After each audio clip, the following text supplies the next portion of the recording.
dia, galera. Beleza? Vamos lá. Bom, primeiro é muito bom estar de volta nos eventos presenciais. Tive que reaprender a caminhar entre as pessoas, falar com elas e tal. Mas foi bom, foi bom. E foi legal que eu encontrei o Rodrigo Montoro aqui, que vai dar uma palestra da AWS, né? E foi a segunda vez que eu encontrei ele esse ano, isso não tinha acontecido. Encontrar a mesma pessoa 2 vezes no mesmo ano. Aliás, o Bruno também é segunda. Se encontrou no website. Muito maneiro isso. Bom, vamos falar um pouquinho então de engenharia reversa em Linux. Eu escolhi esse tema porque eu acho que é um tema muito legal, acho que tem muito a ver com o futuro, já com o presente também, e para quem também tem, sei lá, jogo de CTF, essas paradas assim, cai muito, né? Tem muita coisa de Linux. Eu acho que a galera que joga CTF, na verdade, começou a fazer engenharia reversa em Linux e passou o pessoal de análise de malware assim, porque tem muito mais, é muito mais presente. E hoje a gente na análise de malware, que é uma área que eu atuo, está tendo umas certas dificuldades, que é o que eu vou falar um pouquinho com vocês aqui. Beleza. Um pouquinho de mim, eu ia falar assim, tem 10 anos na área, 20 anos, aquela coisa, mas eu botei a foto das coisas que eu usava. Então já dá para ter uma ideia, né? Elefute 98. Eu era bom, hein? Como assim eu era bom? Não depende muito de você, né? Porque você não tem muito o que fazer. Mas vamos lá. Esse aqui, ó, Elefute 2 do DOS. Elefute 2 do DOS. Parecia um sistema de padaria, né? De vendas, de mercadinho. Mas é o Elefute. Meu mestre de computer. Um negócio horroroso. Só existia no Brasil. Um clone de... acho que do Turbo Game. Com um compilador em BASIC para você programar em BASIC. Sem salvar. Então, programou, jogou, desligou, perdeu, programa de novo. Época boa, né? Esse aqui eu usava na biblioteca lá de Irajá, lá no Rio de Janeiro. Eu vi um brother com a camisa do Rio de Janeiro aí. É isso, né? Bom, e aí eu trabalho na Trend como pesquisador, na mente binária, que é uma instituição sem fins lucrativos que eu vou falar rapidinho.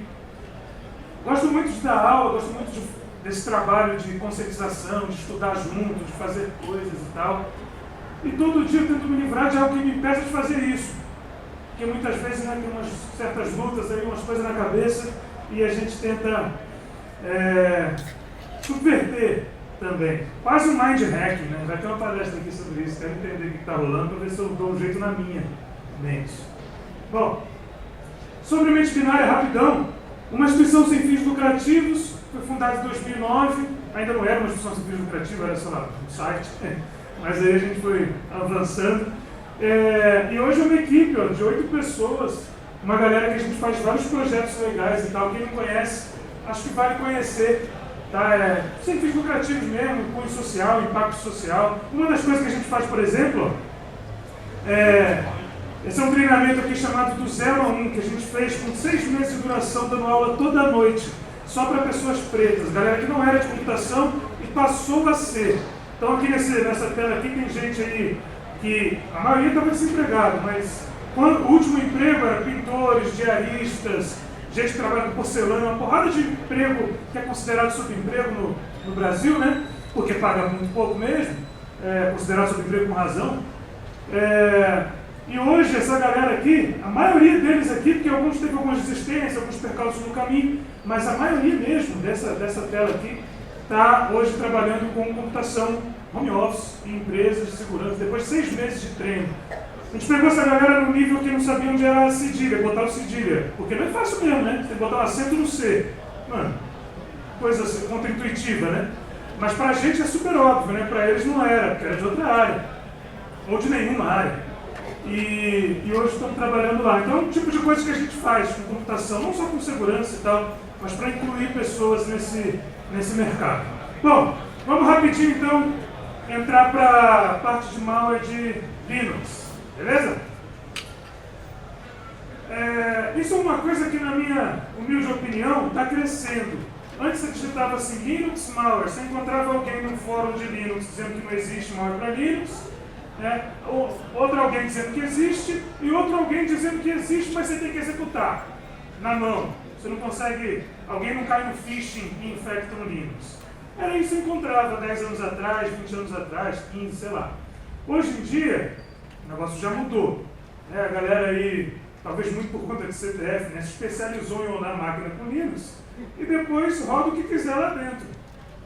E aí não tem sistema operacional que segure. E acontece muito com Linux. Isso aqui, por exemplo, é um paper que eu trabalhei para publicar em janeiro. Eu gosto de ressaltar assim, porque não é nem que ele é sobre Linux. Nesse caso, esse paper só trata de ameaças afetando NAS, Network Attached Storage, acho que é isso, né? Aquelas caixinhas cheias de HD que é o storage lá. Só para NAS. Por coincidência, quer dizer, não é coincidência, é lógico que qualquer empresa que tem uma ideia de criar um hardware e botar um sistema operacional ali, vai pensar em botar um Linux, que é de graça, é bom pra caramba, e enfim, tem um monte de coisa. Então, nesse caso desses NAS aí, obrigado, todos eles são Linux, de vários fabricantes. E eu juntei nesse paper aí, dei uma analisada em vários malwarezinhos que afetavam só NAS. Malwares especializados em NAS, eles sabiam que não é que ele infecta qualquer Linux genérico. Então assim, já está num nível que se você tem um panorama em que dá para fazer um paper só de um segmento dentro de malware Linux, a gente está falando de um panorama que talvez não esteja sendo muito bem olhado. E honestamente no Brasil, acho que está bem devagar isso aqui. E já começou, hein? Tem um simbiote aí, malware brasileiro, para Linux, que não é fácil não de analisar, não sei se vocês viram. Quem analisou, inclusive, foi uma empresa de fora que eu acho que não teve muito apoio de nenhum brasileiro, então foi uma análise meio superficial. Mas se você considerar que foi brasileiro que fez, com certeza, porque dá para se ligar, né? Quando é dos nossos. Se você considerar ali a malícia, o rolê todo, ele é pior do que parece. Ele saiu na mídia aí, mal é indetectável. Não é indetectável, mas é bruto. Então vamos lá.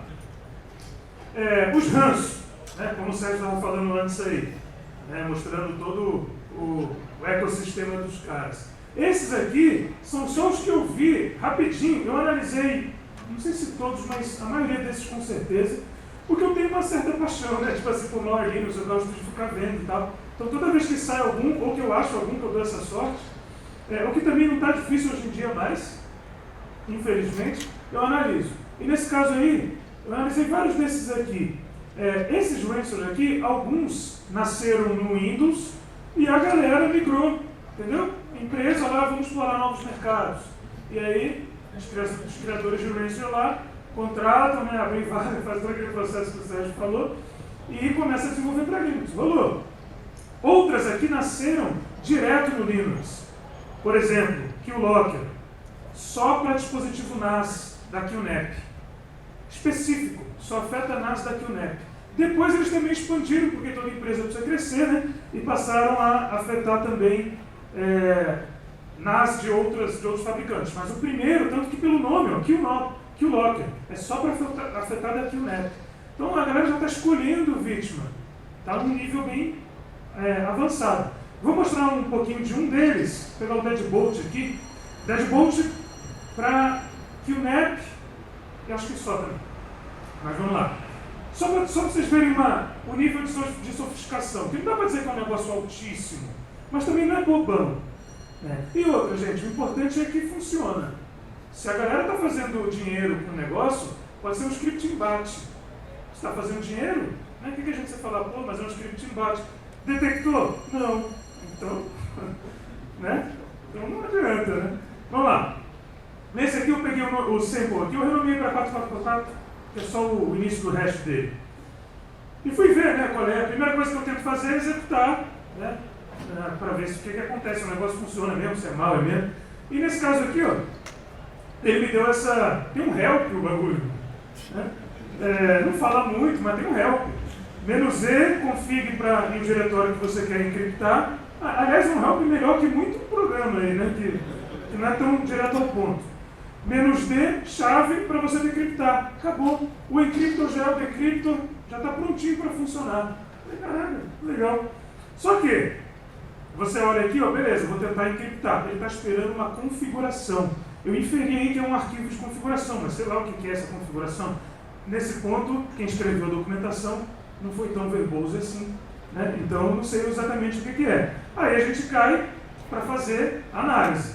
No processo de análise, quem está acostumado já se liga isso aqui, né? Aqui uma decompilação do AIDA, que parece assim, o AIDA decompila, né? Faz mágica, você aperta F5 ou Tab e você vê o código em pseudo-C. Vai achando que é mágica.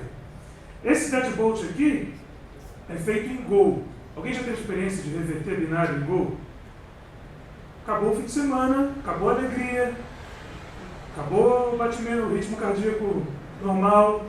É horrível, mesmo com AIDA, né? E olha que é caro, né? Uma licença do AIDA. A não ser que você baixe de locais. Não pode falar nada. Mas mesmo assim, né? É horrível. Olha isso aqui. Né? Isso aqui é o retorno de uma função, né? Que você tem que, sei lá, né, para entender isso aqui, que está sendo comparado com 11. Eu botei especificamente esse código, esse trecho de código aqui, eu fui analisando tudo e tal, onde começa.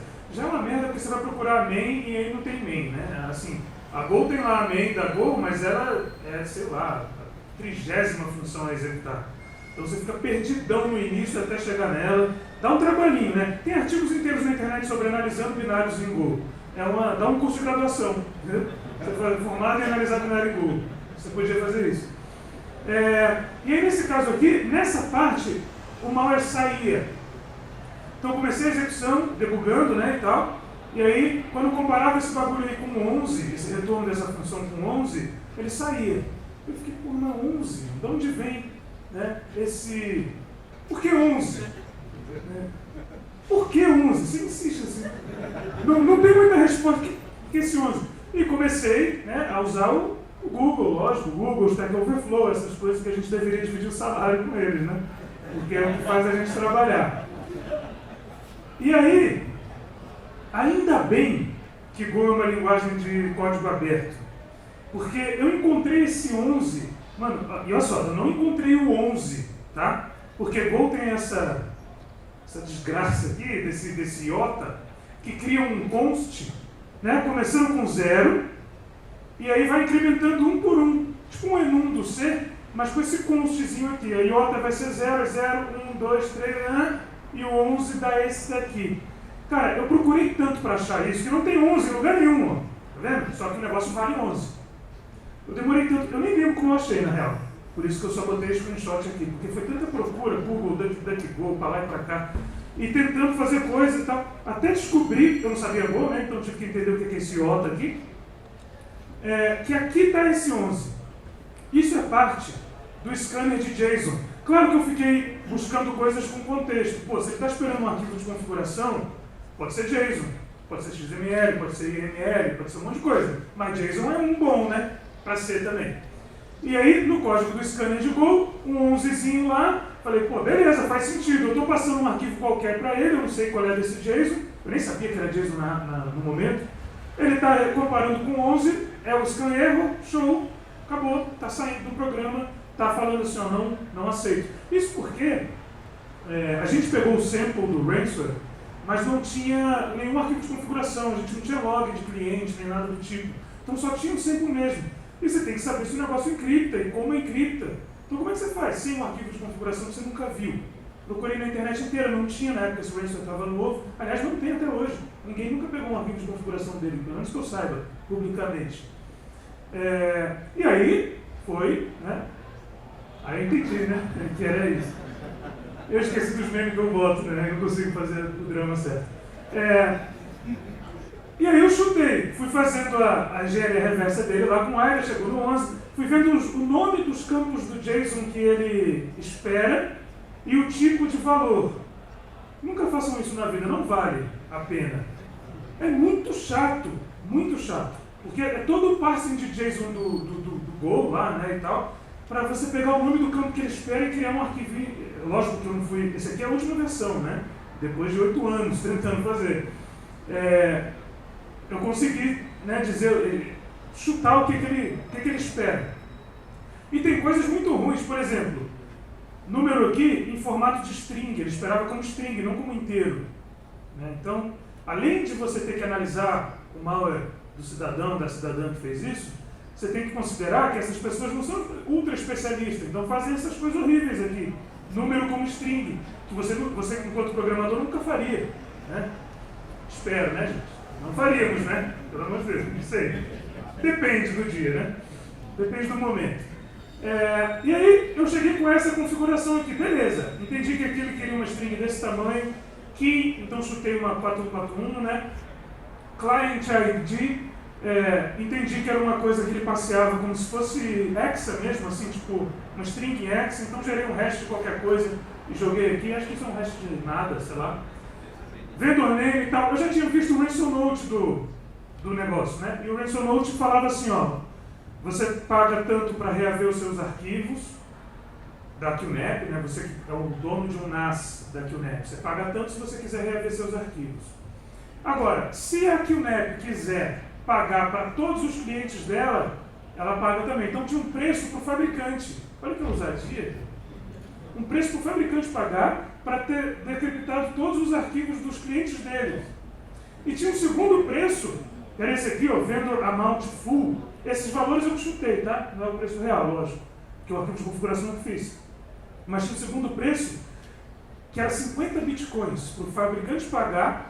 Eles decriptariam todos os clientes da QNAP, né, os arquivos de todos os clientes, e ainda dariam um report, um pentest, né, um report do pentest de como eles entraram no QNAP, entregue para a QNAP. Então você ganha um segundo valor lá. Cara, um business mesmo, né, o lance. 50 bitcoins, ainda bem que eles não pagaram, né? Mas vamos lá. Aí, enfim, gerei a chave, né, uma chave qualquer, aí fui lá e tal, de 414141, só para ver depois como é que o Ransom ia utilizar a chave que eu gerei, né. Eu vi que ele espera também, tem não aqui, mas no decryptor lá e tal, tem uma checagem do hash da chave, para ver se a chave bate. Então eu gerei o hash também só para eu saber. E eles falaram o seguinte, ó, o lance do pagamento lá para decriptar de todos os clientes é uma chave mestra, que tem esse conceito mesmo em Ransomware, né? Quando eles usam criptografia assimétrica e tal, uma chave mestra, beleza. Eles falaram, ó, se pagar esse segundo valor aí, ou o full, ou um outro do fabricante que era menos, acho que 25 bitcoins, sem relatório, sei lá, a gente libera a chave mestra, e aí vocês decriptam de todos os clientes. Beleza. Então tem uma chave mestra que está aqui, né? O hash da chave mestra entra no arquivo de configuração, beleza? Para o Ransom encriptar. Aí eu tirei o hash, gerei uma chave mestra qualquer, né? Essa é a chave, seria a chave, e tirei o hash dela aqui. Então tem o hash dela. Agora eu tenho tudo preparado para montar meu arquivo. Eu botei a chave aqui, botei o hash da chave mestra aqui, botei o endereço de Bitcoin aqui qualquer, botei o meu, né? Agora que alguém paga. Botei aqui e tal, e deixei rolar. E vamos ver. Aí, ó, criei nesse diretóriozinho teste um chamado docx e um xls, mas na verdade eles são ELF. Só porque para botar a extensão que o Ransom procura, tá? Mas são de outro tipo. E rodei o bichão. Aí aqui tá beleza, consegui, né? Lógico que eu rodei 85 mil vezes até acertar o arquivo de configuração. Aqui já é a última vez, porque eu estou mostrando só o sucesso, né? As derrotas a gente esconde. Rodei aqui e deu um file lá de novo, beleza. Encriptou e criou o Ransom Note. Então, no primeiro momento ali, eu falei assim, beleza, o Ransom funciona. Que já não foi fácil. Por que eu estou falando de análise de malware Linux que eu acho importante? Já não foi tão simples, né? Estou mostrando rapidão aqui em slide, mas, pô, demorei um tempão para entender isso aqui. E aí fui ver como é que fica o documento, né, no final, do arquivo encriptado. Aí, ó, se liga. Um HDzinho só para ver o final do arquivo, né? Ele renomeia para .deadbolt. No finalzinho do documento ele adiciona um marcador aqui, ó. Claro que o conteúdo daqui para cima é o arquivo já encriptado. E no final ele appenda alguns dados, que o Rancher normalmente faz isso mesmo, para depois conseguir ler e reaver algumas coisas do arquivo. Então tem um marcador, tem também em azul o tamanho do arquivo original antes da encriptação, para ele saber quanto de buffer vai alocar e desencriptar certinho, depois pode até fazer um double check lá. Então esse é o tamanho original antes da encriptação, já é marcado lá. Aqui tem um client ID, então cada arquivo encriptado tem o ID do cliente que ele chama é a vítima, né? Não é cliente, né? Ele não pediu, não contratou o serviço. É a vítima. Esse 0A aqui depois eu fui descobrir, né? Fazendo engenharia reversa, vendo mais coisas. Aí na parte do decrypter, como ele faz? É o IV da chave AES que ele gera. Então ele coloca aqui no final do arquivo IV. Aí eu fiquei animado, falei, pô, se eu tenho o vetor inicial aí, né? Initialization Vector da AES, só falta a chave. Né? De repente a gente quebra esse ransom, joga na internet, fala, entende como é que quebrou o ransom.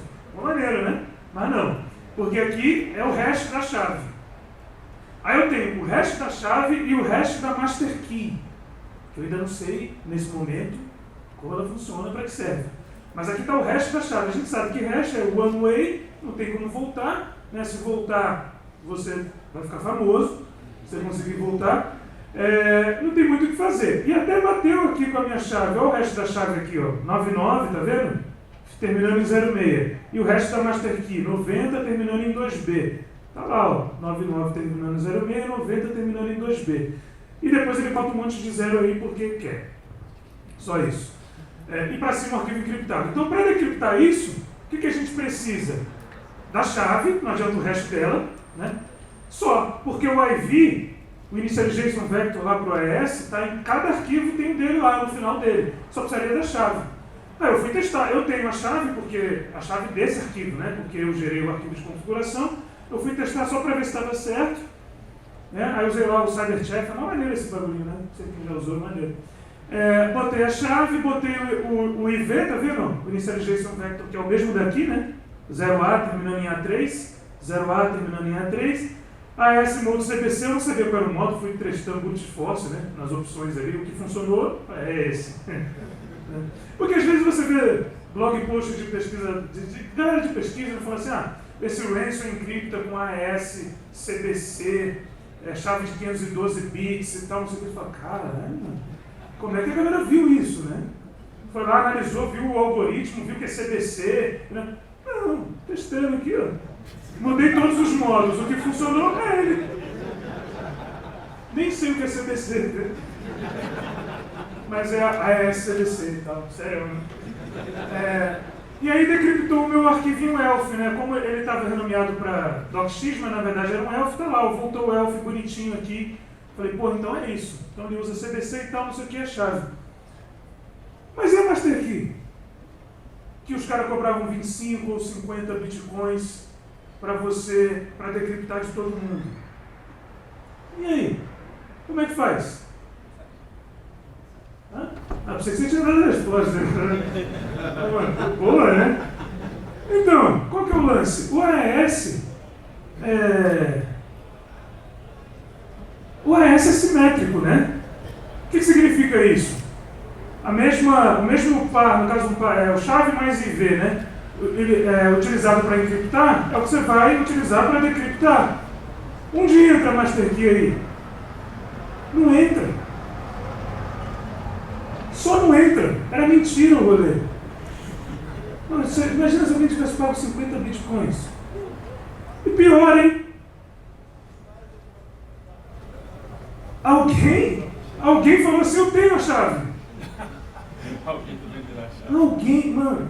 A chave que não existe. E alguns veículos de mídia, eu não vou citar o nome aqui, né? Mas enfim. Falou, ó, decryption key release para deadbolt e tal, depois do dispositivo. Como? Tipo assim, ó, que história essa pessoa escreveu aqui, ou essa aqui? Porque não dá. Não existe Master Key nesse contexto de AES. Acabou. Se tem o IV ali, você precisa daquela chave que foi usada com aquele IV para aquele arquivo. Ô, tô louco. Não sei se alguém fala assim, não, tem sim. Você põe AES-N, Eu não faço ideia. Então, assim, uma viagem total. Isso daqui foi, tem uma empresa, tem uma galera que faz uns decryptors direto, acho que é MC Soft e tal, de ransom. Que o lance é, se você tiver a chave, se você pagar o bagulho e eles te dão a chave, aí você pode usar o nosso decryptor. É só isso, não precisa da chave igual. Não, se tiver a chave, dá para usar até o CyberChef, né? Só que lógico, não estou descreditando o trabalho deles. É um trabalho legal porque é user-friendly. O CyberChef aqui, o usuário não vai usar um negócio desse, né? Mas precisa da chave, não tem nada a ver com o que esses veículos de mídia aqui falaram. Então a gente tem que tomar cuidado, inclusive, né? Porque olha lá e fala assim, não, esse ransom aqui não, já liberaram a chave. Que chave, mano? Essa chave nunca apareceu. Nesses dois textos aqui, fala pra caramba e não tem chave nenhuma. Porque não tem mesmo, não tem como ter. Uma viagem. Mas enfim. Isso eu queria falar rapidinho, só um pouquinho sobre aquele ransom ali, só para contextualizar uma análise de que dá trabalho, né, para Linux, né? Mas só tem ransom? Lógico que não.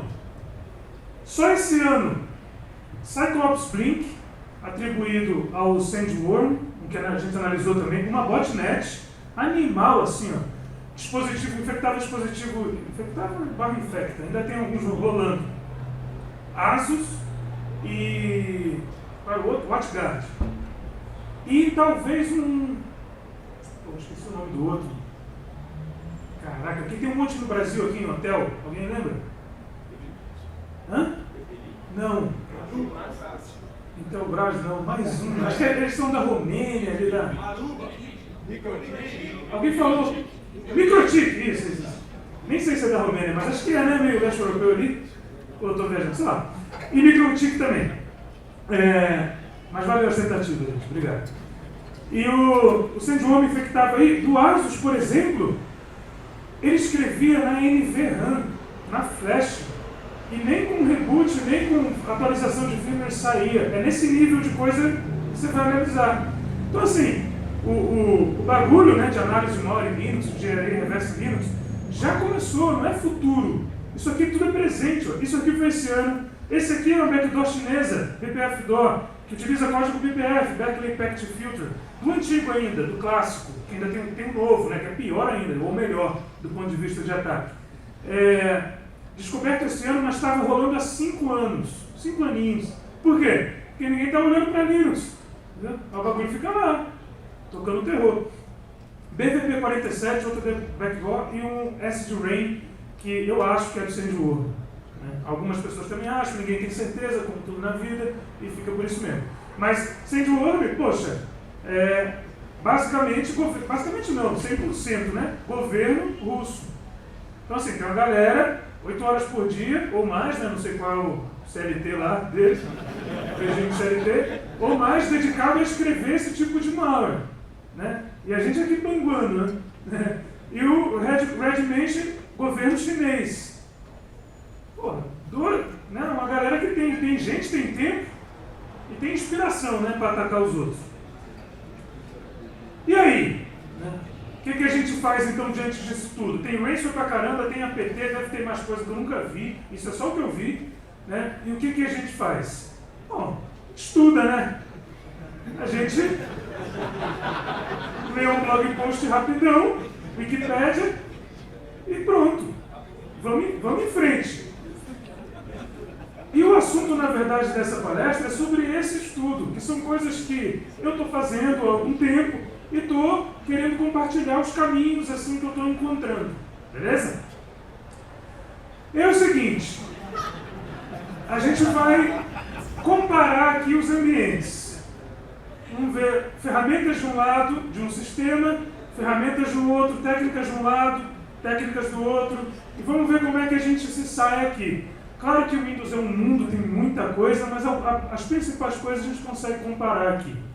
Então, por exemplo, para começar, né? Linguagens para malware, onde a galera mais escreve. Isso de acordo com o IQQ.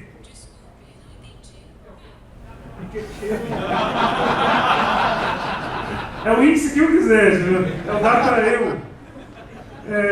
Porque é só o que eu estou vendo assim mesmo, né?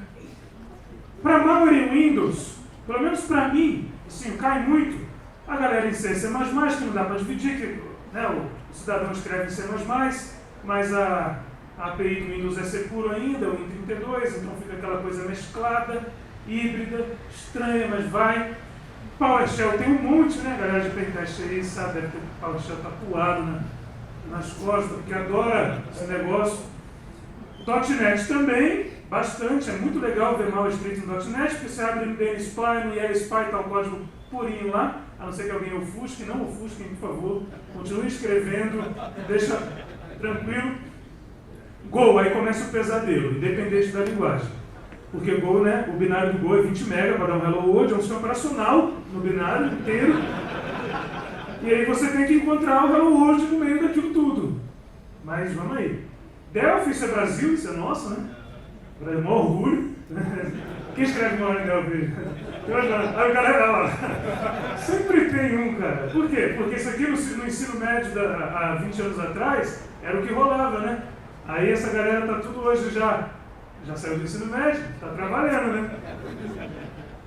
E o Rust aí tá crescendo devagar, enfim, todo mundo tá dizendo que o Rust é o futuro, nunca chega, mas vamos aí. Na linha de Linux, do lado direito, né?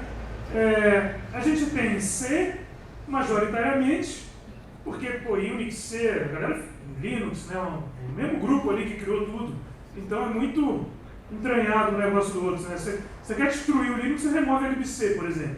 apt-get remove libc. Vai ver lá, todo o resto do universo depende da libc. Sai tudo. Shell Script tem bastante, por incrível que pareça, e não é fácil.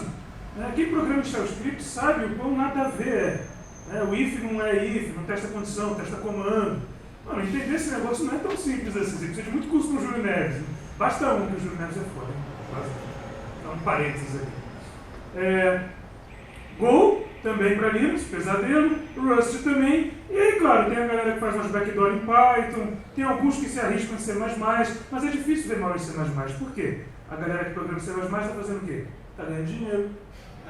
Eles são ricos, programa C++, real time, coisa, né, super bolsa de valores. Eles não têm tempo para fazer malware. Né? Graças a Deus, se tivesse, acabou o mundo. Que é impossível analisar um negócio C++, impossível. E Perl, né, para alguns mais old schools aí que querem fazer uma botnet em RC em 2022, ainda acontece. Mas isso é uma ordem de prioridade também de acordo com o DataEu, tá? De que eu acho que se deve estudar. Isso são linguagens para estudar mesmo. Para quem quer vir para o Linux, que é a minha ideia aqui, né? É muito C e Shell. O Go tem que estudar um pouco só para entender o que é IOTA, por exemplo. Né? Depois você não ficar com cara de bobo analisando. Mas C, por exemplo, aí tem que... Né? Lembra daquele slide aqui? Aqui já é Ó, isso aqui é estranho, mas funciona, né? Porque é um ponteiro para a função, aqui dá o retorno dela e tal, ele executa. Isso é coisa que você programando em C faria. Né?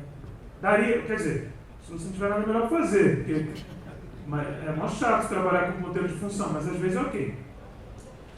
Beleza. E aí, o que eu recomendo aqui para o estudo de C? Humildemente, o nosso curso de programação moderna em C, que não é para quem nunca programou. Eu acho que é de graça, está no YouTube lá. Quem precisa de lógica de programação, lógico. Mas precisa ter a lógica de programação antes, de preferência ter lido um livrinho de C antes, que vai fazer aquele calcule a média de 3 alunos, vai explicar o que é variável e tal, vai falar que o código começa na main, que é mentira, mas tudo bem, a gente releva, porque, né, professor respeitado, né? Mas é porque do ponto de vista do programador sim, né, realmente começa na main, vamos lá. Depois de ler esse básico, de saber fazer um hello world, um loop, uma repetição, aquelas coisas, loop e repetição é a mesma coisa, né? Qual o outro? Condicional e tal. Aí eu acho que vale fazer esse curso aqui, porque esse curso a gente pega do ponto de vista da máquina, assim. Então, tipo, int, ou signed int, né, que é o padrão, ou unsigned int, qual a diferença?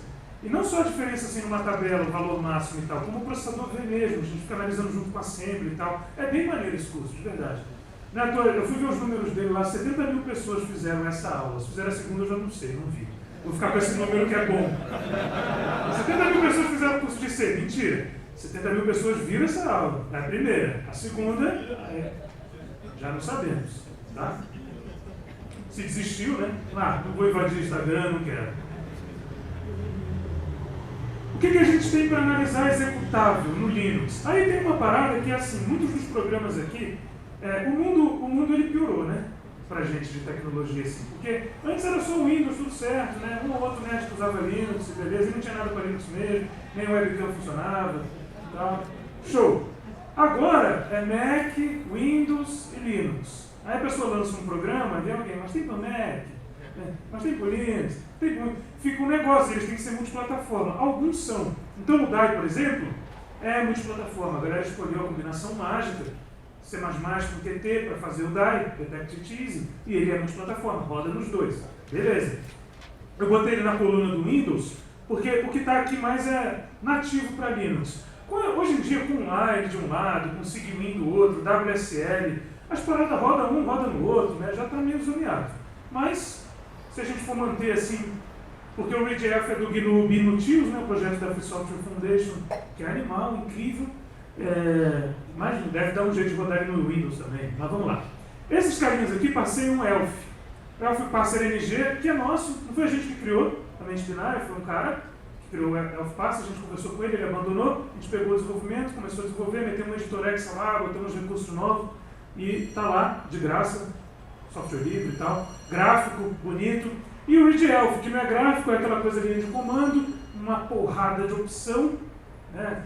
O manual também vale um curso de graduação, mas faz um monte de coisa. Esses caras passeiam o ELF, então para começar a história. E essa galera aqui eu botei alguns porque tem 1 milhão aqui, né? Desse lado aqui tem 1 milhão de parceiros de PE, de coisas para Windows. Mas aqui eu botei 2 desses aqui. Né? Para aprender sobre eles aqui, o lance é manual mesmo, tá? E paciência. E aí, você vai analisar um ELF, só que você fala assim, beleza, eu dei um ReadElf lá na cara do ELF, do binário, né, de Linux. Ele me disse um monte de coisa. E né, ele vai dizer isso para todo binário. Malicioso, não malicioso, suspeito. X. O que você faz com aquela informação?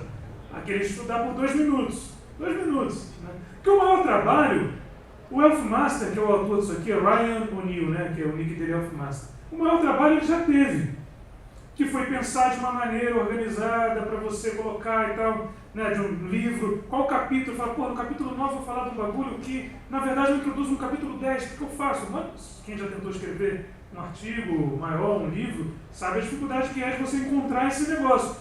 Esse trabalho o cara já teve, você só precisa ler, infelizmente em inglês, nesse caso aqui, né? Mas esse aqui é basicamente o único livro que tem para entender sobre binário ELF. O único. Os outros tem assim, um capítulo, livro de análise de malware, inclui Linux. Vai lá ver, um capítulo com Mirai, né? Botnet, não inclui Linux. O cara tem um livro, se alguém tem um livro inteiro sobre um assunto e um outro livro tem um capítulo sobre o assunto, tem alguma coisa errada, tem algum bug. A pessoa, ela cobre ali, ela fala o básico, mas não cobre o malware mesmo, né? O malware não, a análise mesmo. E esse segundo aqui, esse aqui é brabo, hein? Esse é casca. Esse é aquele livro assim para você ler domingo.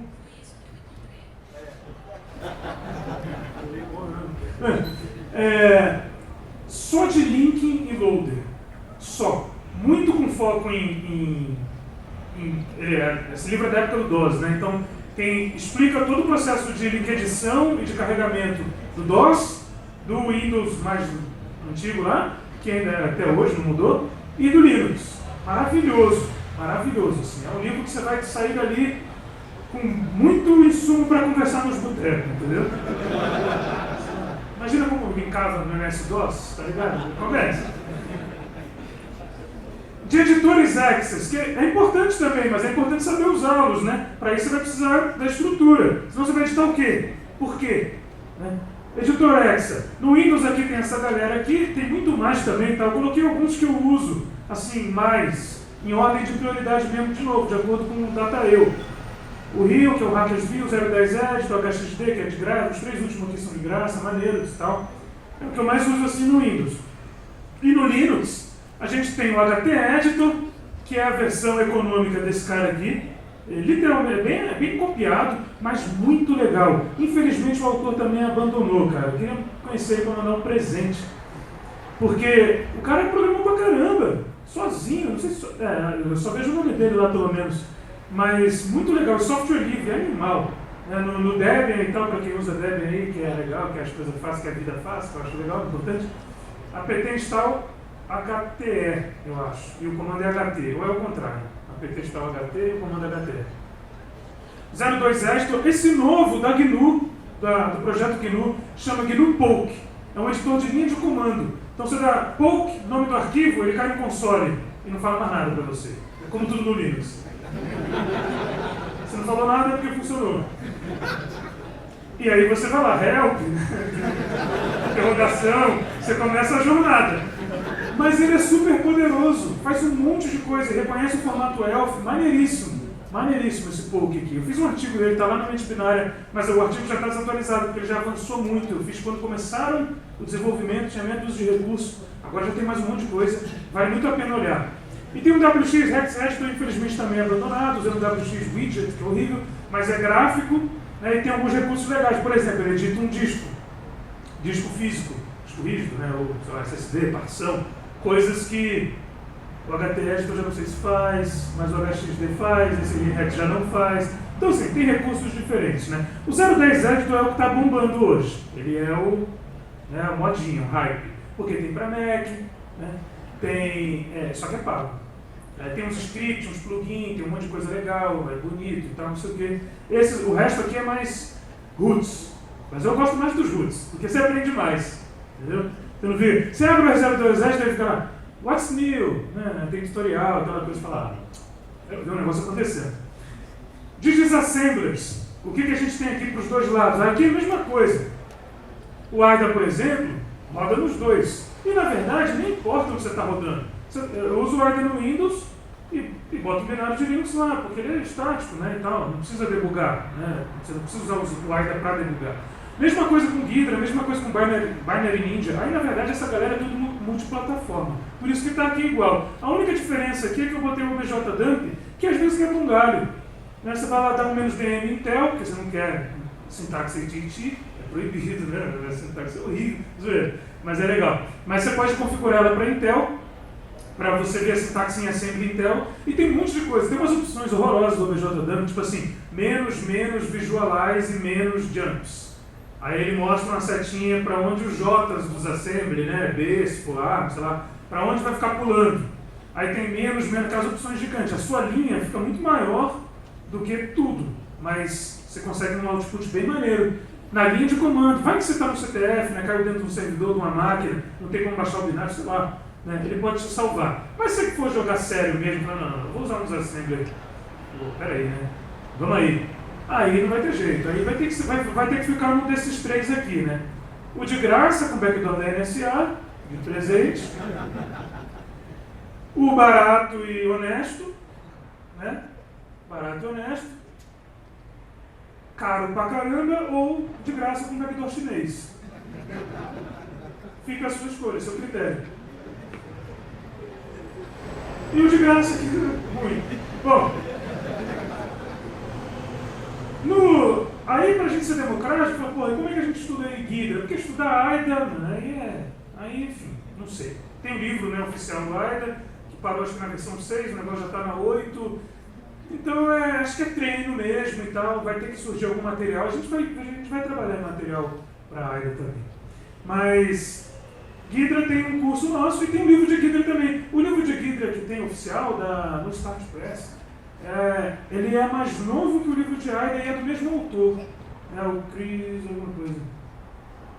Sei lá. Ele resolveu, depois ao invés de escrever um novo livro sobre AIDA, ele escreveu o de Ghidra, porque é mais democrático, é software aberto, foi o que foi, então a comunidade está adorando o Ghidra. Quem adorar, adore. É legal. E de debugger, que é a parte mais chata, porque você desassembla, beleza e tal, mas muitas vezes você precisa debugar um malware, você precisa ver o que está acontecendo ali, aquele 11, aquele negócio ali, eu vi debugando, né, tive que olhar. Gente, aí começa a ficar complicado, porque assim, no Windows, beleza, a gente tem um monte de opção, né, maravilhoso. Essa última aqui, ó, é um debugger assistido pelo Hypervisor, animal, os caras começaram um projeto recentemente. bem legal mesmo, assim, tal. Então, para anti-cheat, para coisa que é language, maneiríssimo. Fora que tem o Ori, né, para quem gosta dos old schools. Tem o WinDBG, para quem fez o curso da Microsoft de debugging, que é a galera que usa. Mas, enfim, a galera mais Microsoft mesmo, né, e tal, aprende muito a usar ele. Super poderoso, a última versão que está na App Store. Bonita pra caramba, aqueles ribbon bonito e tal. Maneiro, maneiro. Suporta scripting, né? Maneiro, num negócio meio parecido com JavaScript, mó maneiro. Tem o AIDA, lógico, que faz debugging também. No caso do Windows, ele faz debugging nativo. Ele conecta em DDG remoto. Faz um monte de coisa legal. Ele conecta em box para fazer emulação. Intel Pin Tracer. Animal no Windows. E o X64DBG, o projeto do coração. Software livre, né? Do cara que ele trabalha numa empresa de anti-cheat de jogo, né? Então, tudo que ele vê lá que a galera fica tentando hackear o jogo, ele põe os recursos no debugger para conseguir encontrar isso. O debugger é muito legal, de software livre e tal, mas só para Windows. Suporta scripting também, maneiríssimo. Já no Linux, o que a gente tem? GDB. Acabou. E GDB é o mesmo esquema. GDB é nome binário, console preto, se vira. Não tem tutorial, não tem botão para você apertar. Ah, mas tem um modo visual. Pô, vai chamar aquilo de modo visual. Parece um sistema de padaria, né? De caixa. Não é modo visual, é aquilo ali. O GDB eu acho maravilhoso, incrível, um baita projeto. Ele só tem um problema. Ele não é feito para engenharia reversa, né? Ele é pensado para você debugar código quando você tem o código. Então tem um monte de comando lá que você só funciona se você tiver o código junto, se você debugar com símbolos, né? Compilar com símbolos e coisas do tipo. Mas ele é maravilhoso. Aí tem o AIDA, o AIDA debuga para Linux. Não debuga nada. Você conecta no GDB server lá e aí ele debuga. Eles fornecem um binário chamado AIDA server, sei lá, que você põe no Linux e roda e ele conecta e debuga. É igual ao GDB, dá no mesmo. Você só fica com a interface que é mais legalzinha do AIDA. Agora, os comandos... Quer ver uma coisa? Então, assim, lista todas as threads do processo no GDB. Como é que faz? No AIDA não dá. Tem que ser um comando de GDB. Ninguém faz isso já. E os processos em Linux tem um monte de malware multithread. Em Go, quando você escreve em Go, sem querer o bagulho é multithread. Às vezes você nem quer. E o Razor sai multithread. Ou ele põe Go na frente, né? Que cria uma Go routine lá e o negócio já vira multithread. Para ele foi fácil, meter um Go na frente. Para você, perdeu, né, anos de paz. Então, eu também não sei o comando que lista todas as threads no GDB. Eu acho que é thread só. Né? Enfim, não é. Os que listam os processos filhos. Também não é. Mas tá vendo? Esse é o problema do GDB. Porque não é que assim listar processos filhos igual a Microsoft, né? Seria, né? Sei lá, children, process, traço, list. No GDB é tipo LP. Aí você viu, pô, beleza. DB, Evans Debugger. Esse é mais um dos gênios aí dessa galera de computação. Um cara que acordou na faculdade e falou assim, vou fazer um debugger. E fez. Como um projetinho da faculdade. Aí não satisfeito ele fez um emulador de Super Nintendo. Sozinho. Não tem nada pra fazer um emulador de Super Nintendo. Não satisfeito ele fez um sistema operacional multithreaded. Que buta, kernel dele. Eu falei, cara, você não vai parar, não? Ele precisa parar, alguém precisa dar um jeito. Mas ele fez esse debugger aqui maneiríssimo. O Evans. E ele botou o nome de Evans Debugger, que é dele. Pronto, é meu, bota o nome que eu quiser. Fechou. E tem o Radar 2, que é um framework maravilhoso, animal, só que para aprender, é uma faculdade também. Porque é pior que o GDB. Né? Ainda tem lá os comandos do Radar 2. Vocês já usaram, né? PXD. PFD. Eu nunca sei o que está acontecendo ali. Mas é muito legal. Super poderoso. A gente tem um curso de radar com alguém que sabe, que claramente não sou eu. Que deu um curso no mente binária, está lá, de graça também. Para quem quiser, tem um cursinho de radar também. Chama CR2. É do Anderson Buzzer. Emuladores. Aí já é uma fase, assim, depois de estudar isso tudo, quem tem interesse nisso, né? Fala assim, não, já sei debugar, já sei desassemblar estaticamente, já sei analisar a estrutura do ELF e tal. Pô, já dá para eu fazer umas coisas aqui, começar a scriptar esse negócio e emular. Aí tem emuladores. que funciona bem no Linux, o único que eu vi é o Kylin. Eu vi que o Joy Sandbox, o negócio tem Sandbox e tal. Nenhuma funciona, é tudo ruim. Tenho certeza. Eu testo todo dia, todas elas. Todas são ruins. Você manda um binário lá e não executa nada. Ele fala assim, conectou com a rede, aí o IP local, nem tem IP no binário, nem tem rede. Tudo errado. Não adianta nada. Quando você faz... Isso não é emulação, né? Eu estou falando de Sandbox. Agora, falando de emulador, aqui tem o SpeakEasy, que é animal, maneiríssimo, né? Todo dia tem para Windows, né? Commit novo lá, a galera colocando suporte a novas APIs. Só para vocês entenderem, gente, não sei se vocês estão ligados, mas a diferença disso aqui, desses projetos aqui, para projetos tipo Unicorn Engine, coisas do tipo que emulam instruções, emular instrução é um desafio meio vencido já. A galera já fez. Unicorn, Titan Engine, tem um monte aí, tem para Linux também, porque na verdade a instrução é ligada ao processador, né? Esse desafio já foi vencido. A questão não é mais emular a instrução. Quando esse programa está lá, 9 é x1, pop é dx, um monte de instrução em assembly. Os emuladores já sabem fazer isso. O QEMU faz isso, né? Você roda qualquer sistema no QEMU e tal. Legal. Agora, quando o malware fizer assim, no Linux, chama a função popen, vai gerar uma syscall open, tudo faz. Que instrução que ele vai emular? Aí ele não tem como emular. Então ele tem que emular a chamada de sistema. Mesma coisa no Windows, chama MessageBox. Não está falando de instrução, tem que emular uma MessageBox. O SpeakEasy faz isso lindamente para o Windows, o Kylin tem suporte também ao Windows, e o Kylin faz isso lindamente para Linux. Então a emulação rola que rola. Só quem tiver interesse em estudar essa área e tal, não começa por aqui. Porque você vai rodar o primeiro binário, ele vai emular, vai dizer tudo que o binário fez, e você fala, stonks, já sei tudo. Já posso analisar mal e vender relatório aí. Quando você rodar um que ele não roda, quando você mandar um que ele não conseguir rodar, que tem um erro, aí você vai ver que vai faltar toda aquela conversa anterior. Deixa isso aqui pro final, eu botei no final de propósito. A emulação é fácil, difícil é fazer, mano. Quem codou o negócio. A gente só precisa dar um comando para emular. Depois, claro, entendendo da estrutura, você pode fazer uns hooks, você pode alterar o retorno de chamada que ele faça, é muito legal. Aí, sobre as APIs, client-side aqui, ou seja, a API do sistema operacional que é exposta para o programador, tanto de malware quanto o programador e programadora bem intencionados.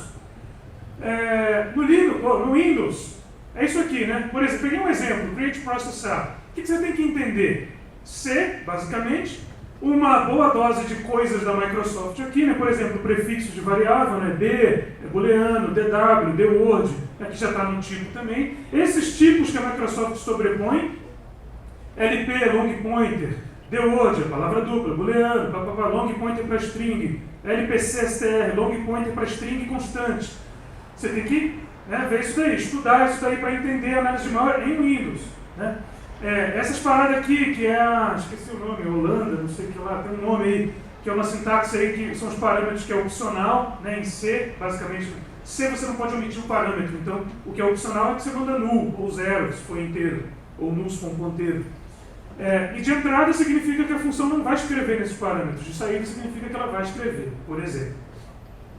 Já no Linux, a coisa muda completamente, aí é uma diferença que eu queria ressaltar. É outra história. Eu peguei a write aqui, tudo bem que ela não é a counterpart, né, certinha, a contraparte dessa create process, mas, olha lá, SSIZT, o que é? Você já tem que entender que tipo é esse, que é o tipo de retorno, tal, inteiro, signed, beleza. IntFD, file descriptor, o jeito que ele trabalha, não é uma referência direta ao handle do Windows, são coisas diferentes. O file descriptor aqui parece, não é igual. Const void pointer buff, poxa, um ponteiro constante para void, pode ser qualquer tipo, não é que não é tipo nenhum em C. Isso tudo a gente preenche esses gaps com o estudo de C. Quando você está programando em C, que você é obrigado a usar essas funções, aí você entende na hora de reverter. E você vai precisar disso. Na hora de ajudar o AIDA, por exemplo, quando ele não entende o que é o write, você tem que escrever o protótipo dela para ele. É uma relação ali, o AIDA não faz nada sozinho, ele quer ficar com você, entendeu? Ele quer ficar junto, você tem que trabalhar junto com ele. Do que a gente tem aqui, para System Programming, que é basicamente programar em C para o sistema, usando as APIs client-side que o sistema expõe, para o Windows a gente tem esse que tem a pior capa da história, porque não dá nem para ler o nome do negócio. Oi. Beleza. Que é do Pavel. Ele é animal, sabe pra caramba, é incrível o livro, não é só a capa mesmo que é horrível. E esse daqui que não, já teve no status press, a galera já chegou, fez uma capa decente, bonita e tal, né, que é o Linux Programming Interface, que é um animal também. Só aí, mano a mano, né? Cada um na sua. Aqui é só Linux, aqui é só Windows. Todos dois em C, todos dois usando a API exposta. Isso é um slide errado. E como a gente aprende tudo isso? A gente está nesse desafio. Então lá na mente binária, por exemplo, tem uma seção lá, engenharia reversa, Linux e Unix-like, tem um monte de tópico, eu não tirei print aqui, mas aqui eu só botei o título, né? Tem os tópicos lá, a gente anda trocando ideia, também no Discord, estudando, porque não é assunto que tenha nada, não tem tanto material assim na internet, tem alguma coisa. Muita gente de CTF escreve write-up e tal, e a gente pega um monte de coisa legal por conta de engenharia reversa e Linux que a galera usa para CTF. Mas para análise de malware não tem tanto assim, tá? Não vale a pena. Se você quiser chega junto. Bom, terminando aí com 3 minutos. Dá tempo de uma perguntinha? Tá. Demorou. Gabriel. Não é? Fabrício de Mendes.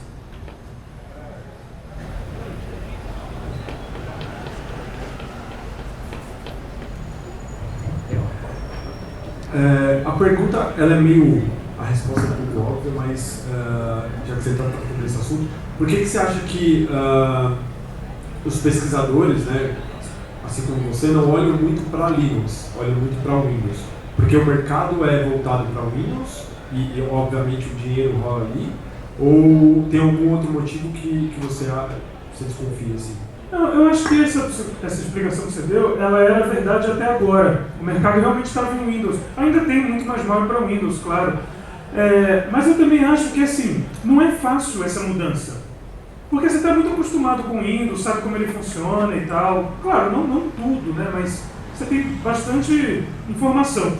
Quando você vai para o Linux, a pessoa que nunca usou, nunca administrou um Linux, às vezes até usou, mas não administrou, não entende, por exemplo, por que no início do malware ele está fechando o file descriptor 0, 1 e 2. Ele clona e fecha. Não faz ideia. Entende? Assim, um analista de malware Windows, uma analista de malware Windows, isso não faz sentido para ele. Assim, ele fica olhando, por que está fechando o file descriptor? Aliás, o que é fechando o file descriptor? Esses conceitos, eles ficam bem abstraídos no Windows, tinha mais no DOS. Então, acho que leva um tempo para entender, principalmente sem usar no dia a dia. Hoje a pessoa já trabalha com análise de malware. Quanto que ela vai arrumar tempo para administrar um sistema Linux por 2 anos, para pegar uma musculatura ali? Então acho que leva um tempo, mas acho que a galera está fazendo. Valeu. Voltando lá no início, a Master Key. Você chegou a colocar a Master Key para fazer uma detectação menos D lá no hash lá? Que boa pergunta. Coloquei, né? Eu falei, vai aqui, né? Tem que ser a mesma coisa. Eu acho que eu tenho um slide dela aqui, não. Não tem. Não tem. Mas coloquei, não acontece nada. Não acontece nada. E eu olhei dentro do binário se tinha caminhos, né, de fluxo de execução para quando fosse uma master key. Nada. Porque o hash dela está no arquivo. Ele poderia, sei lá, checar o hash e fazer alguma coisa. Faz nada. Simplesmente nada. Era caô, né?